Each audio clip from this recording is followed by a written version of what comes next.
सवतिया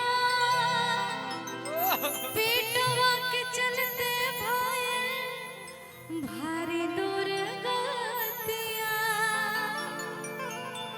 हमारे सर लोग वहीं से बैठ के मुस्कुरा रहे हैं, लेकिन बहुत ही बेहतर अगर इस गाने को सुनिएगा और सोचिएगा तो एकदम बीवी लोग पे ही बात निकल के आएगा, दूसरा कोई ऑप्शन नहीं है। समझ जाइएगा तो कल छुट्टी लेके घरे चल जाइएगा।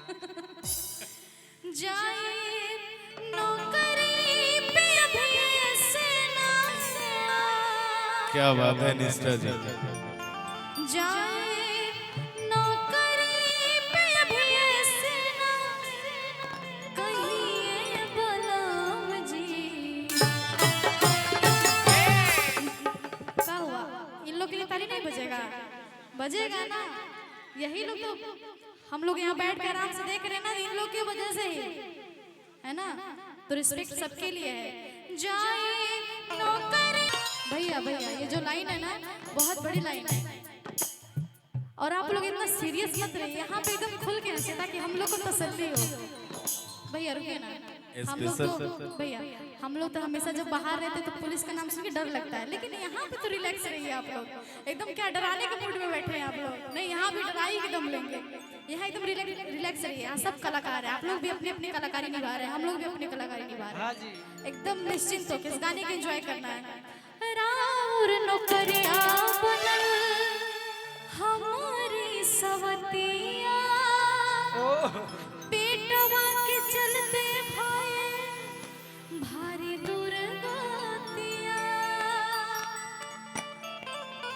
तड़पे रउआ बिन जवनिया के नाम, तड़पे रउआ बिन जवनिया के नाम डहिए बलराम जी।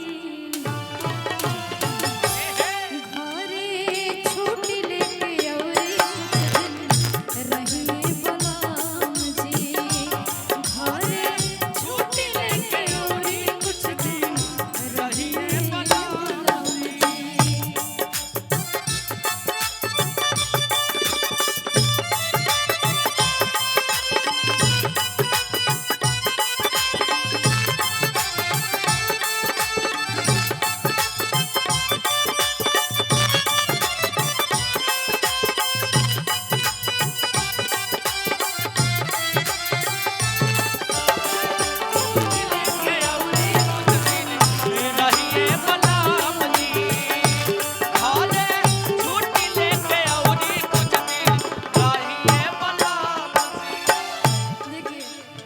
और सच बताइएगा किन किन तरफ से आया है? बोहनी बट्टा हो गई।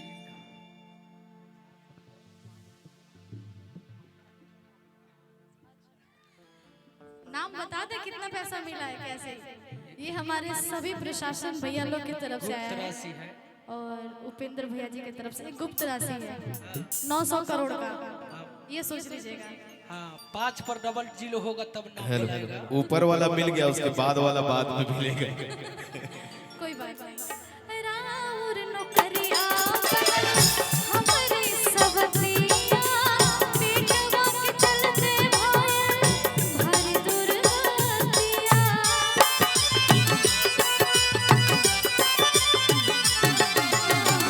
राउर नौकरिया बनल हमारी सवतिया पेटवा के चलते भाई भारी दुर्गतिया।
नहीं आएगा।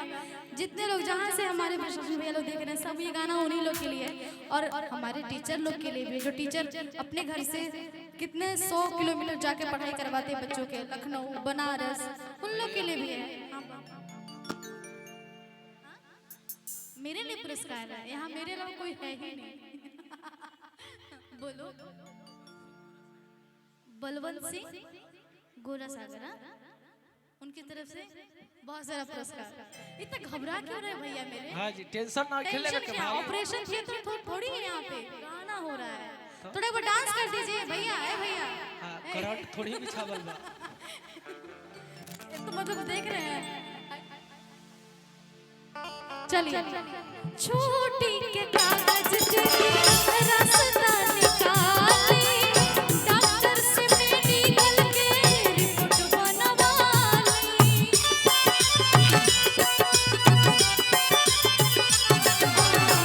छोटी के कागज दे रास्ता निकाली, डॉक्टर से मेडिकल के रिपोर्ट बनवाली।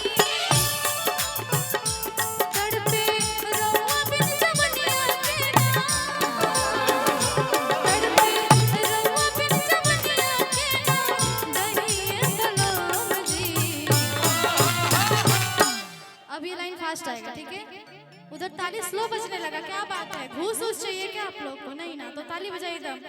घरे छुट्टी लेके रहिए बलराम जी, घरे छुट्टी लेके कुछ दिन रहिए बलराम जी, घरे छुट्टी लेके रहोगे कुछ दिन रहिए बलराम जी, घरे छुट्टी लेके रहोगे कुछ दिन रहिए बलराम जी। रहिए बलराम जी। वाह। अच्छा लगा?